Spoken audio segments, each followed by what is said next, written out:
എല്ലാരും mind reading അല്ലേ ചെയ്യുന്നത്. വേറെ എന്തെങ്കിലും ചെയ്യാന്ന് വിചാരിച്ചു.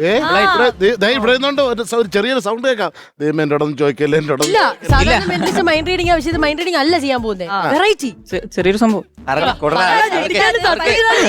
അല്ല, നോക്കാം, ചെയ്തു നോക്കാം. ഞാൻ മാറി തരണോ? അല്ല കുഴപ്പമില്ല, ചേച്ചി തന്നാൽ നന്നാവും എന്നാണ് അവന് തന്നെ കൺഫ്യൂഷൻ ആണ്. നമുക്ക് അവനെ സ്റ്റേജ് വിട്ടുകൊടുക്കാം. എന്താ പറയാ പറഞ്ഞോ ജിഷ്? അല്ല, ചെയ്യാൻ പോണത് കണ്ടാ പോരെ. അവൻ എന്നെ വേണയും ചെയ്യണം എന്ന് എന്നോട് പോകാൻ പറയാനും പറ്റുന്നില്ല. ഒരു പോസിറ്റീവിന്റെ കൂടെ നെഗറ്റീവ് എപ്പോഴും വേണം, അതാണല്ലോ. ശരി കുഞ്ഞാവേ, അത് നമ്മള് പിന്നെ അവാർഡ് ലിസ്റ്റിൽ ഇടുന്നുണ്ട്. കാറ്റഗറിയിൽ വരുവാണെങ്കിൽ നമ്മൾ അവാർഡ് തരാം കേട്ടോ. ശരി പറഞ്ഞോ കുഞ്ഞാവേ, തുടങ്ങിക്കോ. ഇതിവിടെ ഇരുന്നോട്ടെ. ഇതിവിടെ ചെയ്യാൻ പോണ സാധനങ്ങൾ ഇത് വെച്ചിട്ടില്ല. നോർമലായിട്ട് ഇപ്പോ എന്റെ ഒരു വാലറ്റ് ഇരിക്കട്ടെ ഇവിടെ. അവന്റെ എക്സ്പെൻസീവ് സാധനങ്ങളൊക്കെ അവൻ ഇവിടെ വെക്കുകയാണ്. ഇത് കമത്തി വെച്ചാൽ കുഴപ്പമുണ്ടോ?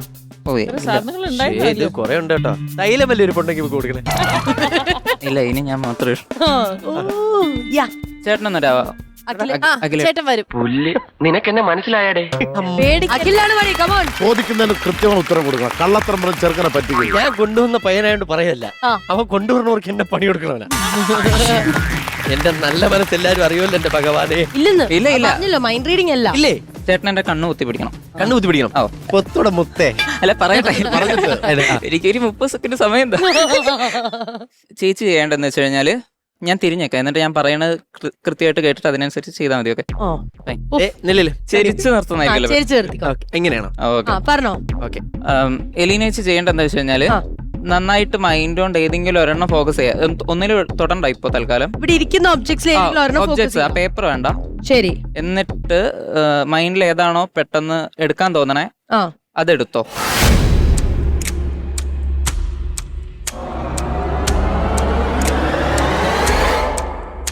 എടുത്തു.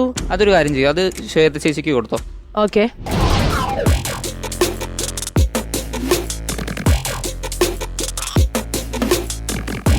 ഇനി സെയിം ഏതെങ്കിലും ഒരെണ്ണത്തിൽ മൈൻഡ് ഫോക്കസ് ചെയ്യാം. ഓക്കെ. അതെടുക്കണ്ട, വേറൊരു സാധനം എടുക്കും.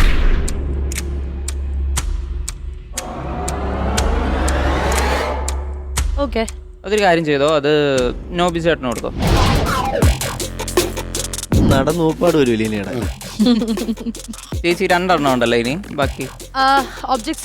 നന്നായിട്ട് മൈൻഡ് ഏതെങ്കിലും ഒരെണ്ണം ഏതിലോട്ടാണോ കൂടുതൽ എടുക്കണം എന്ന് തോന്നണേ അതെടുത്തോ.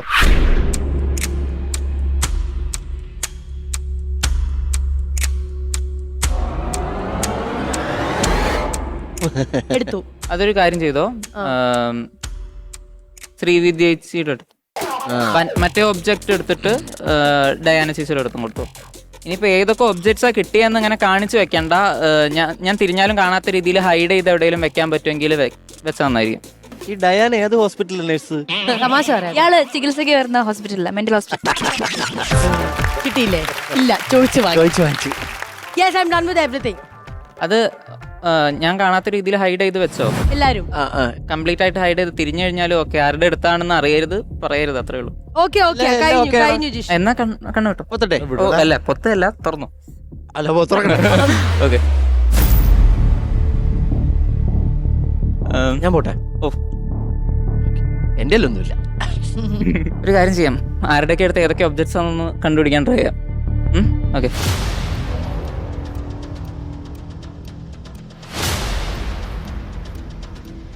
നോബി ചേട്ടാ, ഞാൻ ചോദിക്കും, അത് കള്ളോ സത്യം എന്ത് വേണേലും പറയാം കേട്ടോ. വാലറ്റ് കയ്യിലുണ്ടോ?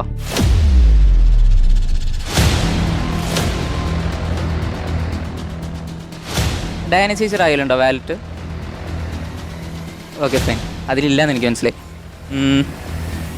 ശ്വേത ചേച്ചിയുടെ കയ്യിൽ ഐഫോൺ ഉണ്ടോ? Yes or no? സത്യവും കള്ളോ? കുറച്ച് കൺഫ്യൂസ്ഡ് ആണ്. എനിക്ക് തോന്നുന്നു നോബി ചേട്ടൻ്റെ അടുത്ത് വാലറ്റ് ആണ്. അതായത് he came up to a conclusion that Noby ചേട്ടന്റെ കയ്യില് വാലറ്റ് ഉണ്ടെന്ന്. ഇപ്പൊ സത്യം പറയാം.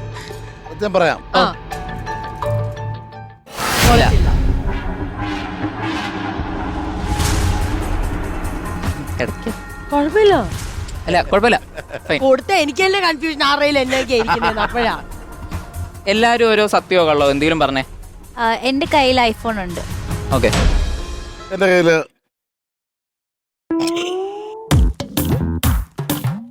എന്തായിരുന്നു അത്? കാലത്തുണ്ട്. ശ്വേതേച്ചിക്ക് എന്റെ അടുത്ത് ഐഫോൺ ഉണ്ട്. ശ്രീവിദ്യേച്ചി എന്റെ അടുത്ത് ഐഫോൺ ഇല്ല. എല്ലാരും ഐഫോണിൽ പിടിച്ചു വെച്ചേക്കും. എനിക്കിതിൽ ജെന്യൂനായി തോന്നിയൊരു കാര്യം, എനിക്ക് വലിയ ഉറപ്പില്ല, എനിക്ക് തോന്നുന്നു ഡയന ചേച്ചിയുടെ അടുത്ത് ഐഫോൺ ഉണ്ട്. പിന്നെ ഐ തിങ്ക് നോബി ചേട്ടൻ്റെ അടുത്ത് മാർക്കർ ആൻഡ് വാലറ്റ് ശ്രീവിദ്യേച്ചിയുടെ അടുത്താണ്. ആൻഡ് ബാക്കി ഗം സ്റ്റിക്ക് ചേച്ചിയുടെ കയ്യിലാണ്. Yes or no? യെസ്. എന്റെ പൊന്നോ, പൊളിച്ച്. Thank you so much. ആരാ കൊണ്ടുവന്നത്? എന്റെ മോനെ.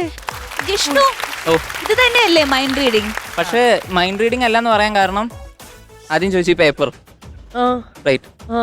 അതൊന്ന് എടുത്ത് വായിച്ചേ. മലയാളം വായിക്കാൻ അറിയാലോ? ഇതിനകത്ത് എഴുതി വെച്ചിട്ടുണ്ടോ?